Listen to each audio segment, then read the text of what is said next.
Jacob Rivers had always been drawn to the desert, chasing the thrill of isolation. Beside him, his friend Mara Hayes laughed nervously, unaware that tonight, the silence of the northern Arizona plains would become their worst nightmare.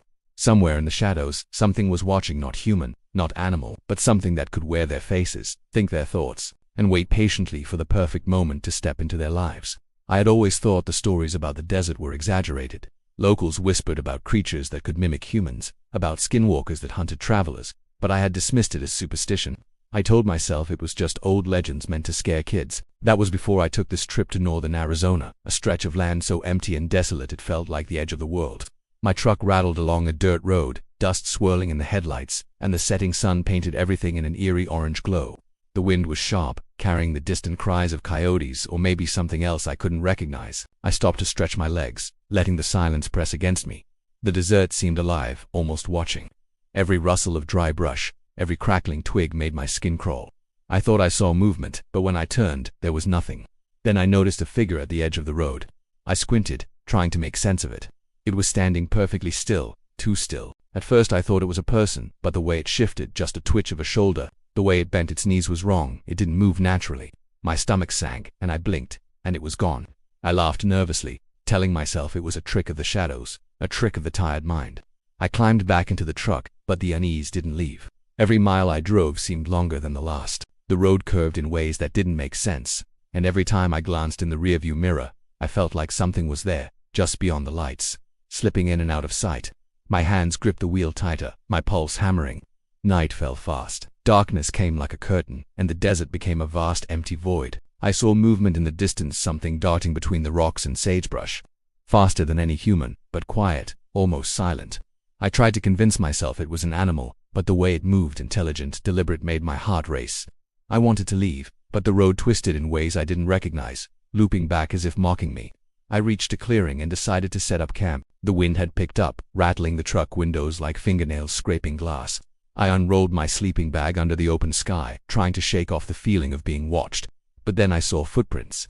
Fresh footprints, circling my campsite, larger than mine, human in shape but too long, too narrow. They disappeared into the darkness. I froze, my breath shallow, staring at the tracks. I hadn't noticed them when I arrived. How could I have missed them? Then I heard a low, guttural growl that seemed to echo across the desert floor. It wasn't far, but it wasn't close either, just at the edge of hearing. My heart pounded so loudly I was sure it could hear me. The growl became a whisper, almost human, repeating my name softly. My skin crawled. I wanted to call out, to confront it, but no sound came. It was like my voice had been stolen, trapped inside me. I grabbed my flashlight and scanned the area. But the beam barely reached beyond the nearest rocks. Nothing, only shadows. Yet I knew I wasn't alone. Every instinct screamed at me that something had been here long before I arrived and was waiting for me to let my guard down. I tried to reason with myself, telling myself it was an animal or maybe another traveler playing a prank. But my gut told me otherwise. I sat in the truck, huddled under a blanket, listening. The whispering continued, distant but deliberate, like it was circling me, studying me. I caught glimpses of movement at the edge of my vision, shapes, twisting unnaturally, disappearing when I looked directly at them. Fear settled in my chest like a stone. Sleep was impossible. Every sound, every shift of the wind, made me jump. And then, just as my eyelids finally began to droop, I saw it just outside the truck window. A face, pale, humanoid, but twisted, distorted. Its black eyes stared directly at me. My heart stopped. I blinked, and it was gone. I thought I was imagining it, but when I looked at the ground, I saw something worse. More footprints, moving from the edge of the clearing straight toward me, stopping abruptly by the truck. And in the dirt, next to the last set of prints, a single word was scratched: my name. I didn't sleep that night, though I tried. Every creak of the truck, every sigh of the wind, felt amplified, like the desert itself was breathing around me. When the first light of dawn bled over the horizon, I packed my things in a numb haze, trying to shake the memories of the night. The desert in daylight was different, but not safer. The shadows still seemed to move, hiding in plain sight. I told myself I was imagining it, that fatigue had twisted reality. But deep down, I knew it was still out there. The road stretched endlessly ahead, a ribbon of dirt cutting through the emptiness. I tried to keep my mind focused on the basics, driving, staying alert, but the desert had other plans. Rocks, shrubs, and hills seemed to shift subtly when I wasn't looking. And every mile I drove felt like I was circling the same landmarks I had passed hours before. The feeling of being followed grew unbearable, like invisible eyes were watching my every move. I stopped at a dried-up riverbed to get water from my bottles and stretch my legs. That's when I saw it. At first I thought it was a reflection, a trick of the sunlight bouncing off sand, but it moved too deliberately. A figure, standing at the edge of the riverbed, dressed in what looked like my jacket. I froze, chest tightening, stomach twisting. The figure didn't run or wave, it just stared. Even from that distance I could feel its awareness, like it knew me, knew my every thought. I blinked, and it vanished into the desert as if it had never been there. I forced myself back into the truck, heart pounding. My hands shook as I gripped the wheel, eyes scanning the horizon. That's when I noticed something strange. The tracks beside the riverbed weren't consistent. They shifted from human to animal, large to small, narrow to wide, like the creature itself couldn't decide what it wanted to be. I couldn't understand it, but the instinctive fear crawling up my spine told me to keep moving. Hours later I found a cabin off the main road. It looked abandoned, weathered by time and the harsh sun. The door hung slightly ajar, creaking in the wind. I stepped inside cautiously, every sense on high alert. Dust coated the floors, and the air smelled of rot and something metallic. Old newspapers were scattered around, their headlines yellowed and fragile. Words jumped out at me: Skinwalker sightings, mysterious disappearances, traveler vanishes in desert. My pulse raced. These weren't just legends, the warnings were real, and I had stumbled straight into them. As I read, I felt it again, the sense of being watched. Shadows flickered across the walls, moving faster than any person could. I spun around, but the cabin was empty. Every instinct screamed that it was here, inside the same room, hiding in plain sight. My chest tightened, my breathing shallow. I wanted to leave, but stepping outside felt even more dangerous, like the open desert was a trap I couldn't escape. I spent the day searching the cabin, hoping for some clue, anything to explain what I was seeing. That's when I noticed the marks, deep scratches in the wooden beams, clawed lines that weren't there when I entered. Some looked like handprints, others twisted into shapes that made no sense. And then I saw the letters carved with precision into the floorboards, my name. Not just my first name, but my full name, over and over, as if the place itself was obsessed with me. A cold dread settled over me. This wasn't just an encounter, it was a hunt. I tried to convince myself it could be coincidence, some prank or natural phenomenon. But the wind outside began whispering, carrying a voice I knew, my voice, repeating my fears back to me, mocking me. I covered my ears, but it seeped into my skull, into my thoughts. My reflection in a cracked mirror caught my eye, and I froze. For a moment, it didn't move when I moved. It smiled when I didn't. By nightfall I realized that this creature, this skinwalker, wasn't just following me, it was learning me. Every thought, every habit, every fear, it was observing, absorbing, adapting. And I understood something terrifying. I wasn't the one in control anymore. Somewhere in the darkness something was preparing to step into my place. When I finally tried to sleep, exhaustion dragging me down, I felt a presence at the edge of the cabin. The shadows stretched and twisted unnaturally, almost reaching for me. And then I heard it, my own voice, whispering my deepest, most personal fears, right next to my ear. My blood ran cold. The last thing I saw before slipping into a trembling, restless doze was a pair of eyes staring at me from the darkness. Black, hollow, and impossibly human. I didn't know how long I had been driving when the sun disappeared completely, leaving only the pale glow of my headlights cutting through the darkness. I tried to keep moving, trying to convince myself that if I didn't stop, I might outrun it. But the desert had its own rules, and no matter how fast I drove, it seemed to twist and turn in ways that made no sense. Roads looped back on themselves, landmarks appeared where they shouldn't be, and the emptiness seemed endless. My mind began to fray. Every shadow, every flicker of movement in the corner of my eye made me flinch. At one point, I stopped at a small town, or what looked like a town. The streets were quiet, deserted, but too perfect, too still. I walked through the main street, every step echoing unnaturally loud, and then I saw it. An attendant at an old gas station, standing under a flickering light. Here it looked exactly like me.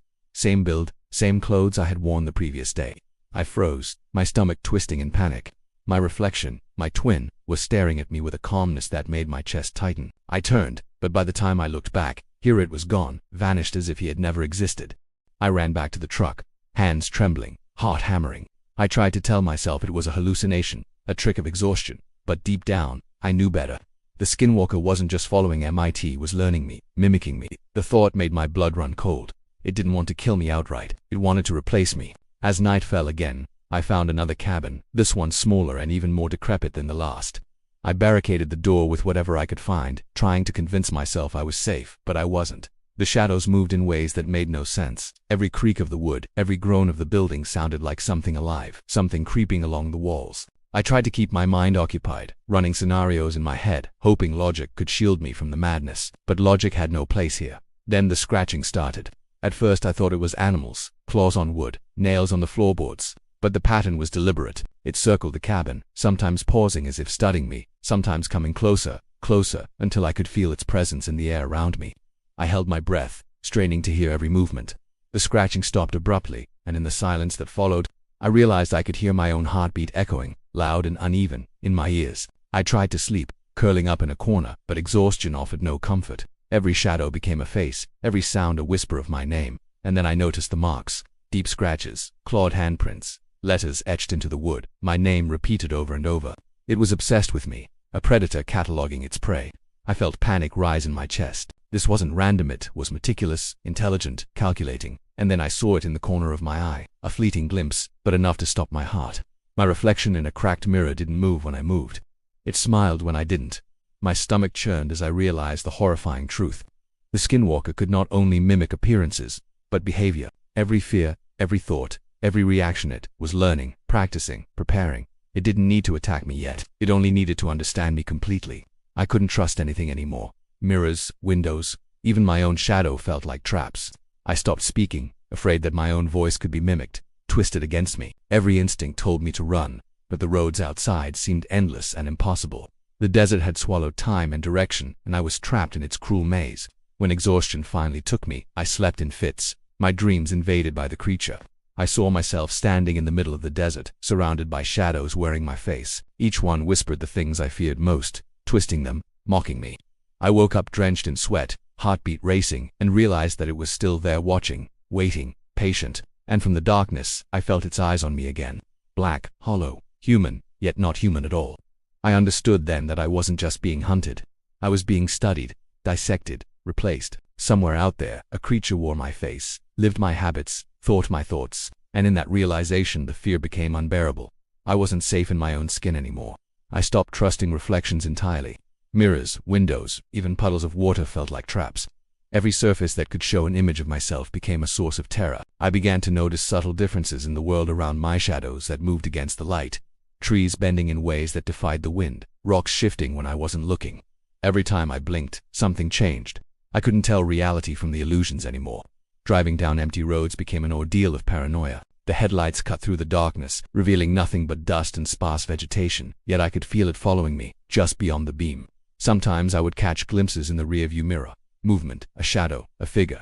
At first I thought it was a trick of the light, but then I realized it was more deliberate. One night, I saw it sitting in the passenger seat, perfectly still. My own face, my own body, grinning at me with hollow black eyes. I slammed on the brakes, heart hammering, and spun around, but the seat was empty. I started seeing it everywhere, or maybe it was never just one thing. Sometimes it was a shadow slipping behind trees, a figure standing far off in the distance. Always observing, always patient. I caught glimpses of my own face in reflections, smiling when I wasn't, frowning when I wasn't. It was learning me, copying me, practicing. The thought that I could be replaced completely, that someone or something was rehearsing to live my life in my place, made my stomach churn with fear. Sleep became impossible. Exhaustion dragged me down, but every time I closed my eyes, I felt the presence closer. I began hearing my own voice, whispering in tones I didn't recognize, repeating my fears, my regrets, my guilt. It was a voice that sounded like me, but twisted, mocking. I started carrying a knife, a flashlight, anything to feel some control. But even then I could hear it in my mind, circling me, patient, relentless. Sleep became impossible. Exhaustion dragged me down, but every time I closed my eyes, I felt the presence closer. I began hearing my own voice, whispering in tones I didn't recognize, repeating my fears, my regrets, my guilt. It was a voice that sounded like me, but twisted, mocking. I started carrying a knife, a flashlight, anything to feel some control, but even then I could hear it in my mind, circling me, patient, relentless. One night, while driving down an endless highway, I saw it again in the rearview mirror. My reflection was perfect, but it wasn't me. It moved independently, turning its head to study me, grinning in a way I couldn't. My hands shook, and I slammed the brakes again, too terrified to continue. When I spun the wheel to flee, I saw a figure in the distance, standing directly in the middle of the road. It was my own shape, perfectly mimicking me. My pulse raced as I realized the Skinwalker could appear anywhere, at any time, even in places I thought were safe. I stopped speaking altogether. Every word I might say could be mimicked, used against me. Every instinct, every thought, every reaction could be learned and twisted. I became silent, almost invisible, hoping that by not acting, I could avoid its attention. But the Skinwalker didn't hunt like an ordinary predator. It was patient, it observed, it waited, and I understood, in the deepest corner of my mind, that it didn't need to attack me yet. It only needed to learn me completely. By the time I found another abandoned cabin, I was already unraveling.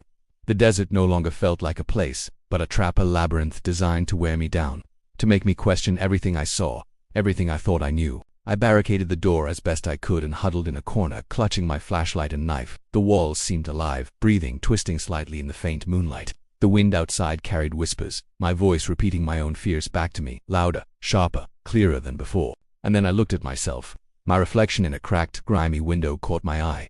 My face was mine but not mine. The eyes were black, hollow, staring back at me with patience and understanding.